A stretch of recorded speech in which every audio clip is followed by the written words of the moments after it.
My name is Bill Fisher. In this demo, I'll be covering how to rig your character using Adobe Animate. This is the second part of the character design demo. You see here that I have all of the parts illustrated now using the techniques from the last demo. And what we're going to do is rig this character so that we can animate it using puppeting. You can see that every component that's going to move relative to another component is on its own layer. That means we have a lot of layers, so I'll make a folder, call that main chicken, and select all of their component parts. Drag them in there just like that. Now I can collapse that and I have a little bit more manageable layer setup. Let's take a look at this rig. If I want to move this head, I have three parts. I moved the hair up here out of the original head that I had created in the last demo because I want to be able to animate it separately.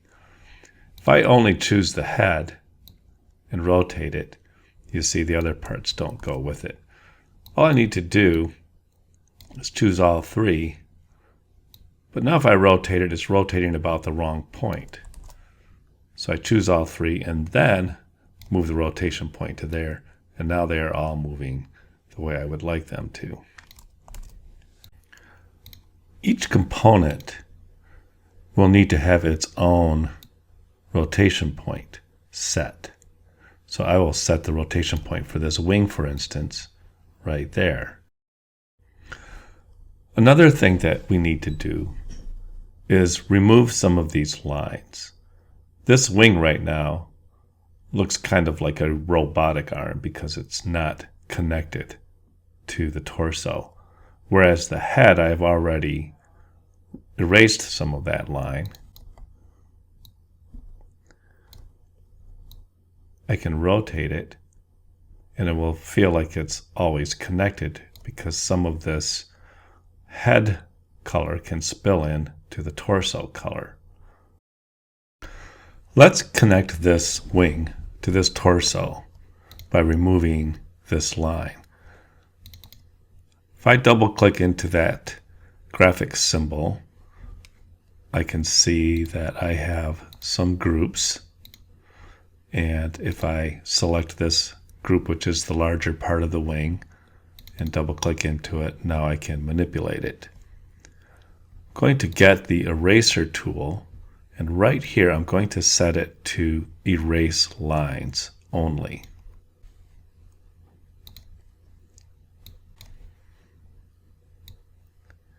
And I'm just going to erase part of that line. I would like for this blue patch to spill into the torso blue color.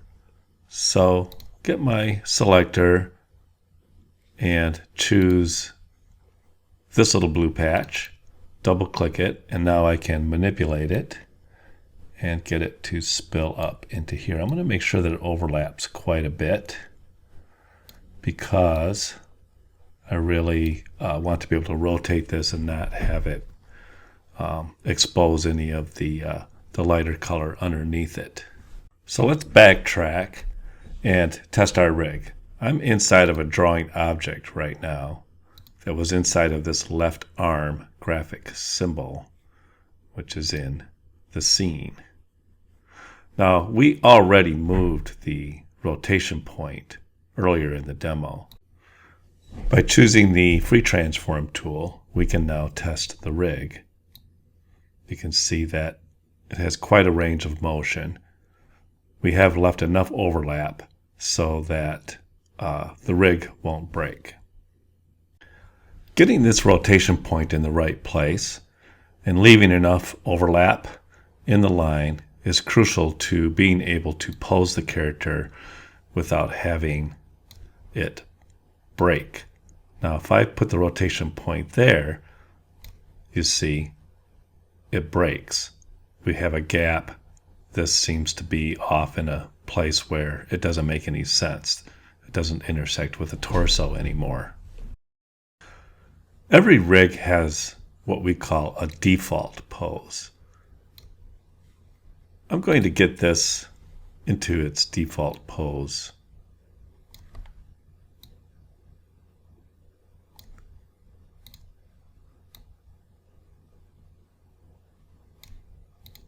We should always have a column on our timeline that represents the default pose.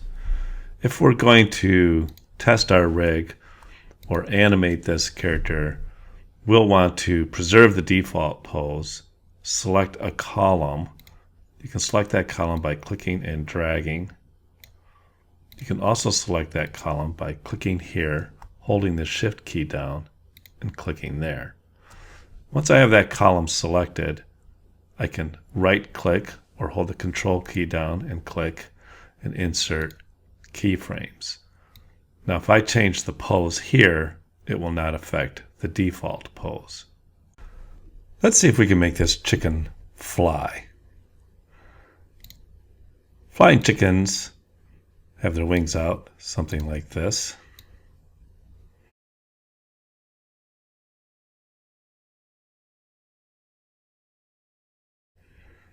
Have the head back like that, and perhaps the legs thrown back like this. In order to get it to look like there's forward momentum, I can choose the whole figure and rotate it. Once I get the pose basically the way I like it, I can tweak it a little bit. Perhaps I would like the face to be in motion and pushed forward a little bit. I put this on its own layer so I can actually have that elevating slightly. That might be fun. And I think the position of this wing might be a little bit high, so I'll pull it down. The position of this wing might be a little low. Let's try another pose. To do that, I'm going to go back to our default, choose this column, and now I'm going to hold the Option key down and drag that column to here. That copies all of these frames from this column into this column. This chicken's not great at walking, so let's do an off-balance pose. Select the entire chicken, put a rotation point there, and let's see what happens if they're starting to fall backwards a little bit. We'll probably need to counterbalance that with the head group, I should say. So we can put that like this. Maybe this leg is also helping to counterbalance. And then perhaps these arms are thrown back a bit. Or maybe this one's thrown forward a bit. Let's improve this pose a bit. Perhaps the beak goes up a little bit. Perhaps the hair, since it's on its own layer, can be tilted a bit. This wing seems a little bit awkward. I'm actually going to just move it. I'm going to cheat it. We call that cheating. We're moving the rotation point, which mechanically is not sound, but I think it will be a better pose, and we'll be able to get away with it. Also, I believe this chicken could rotate a little bit further back.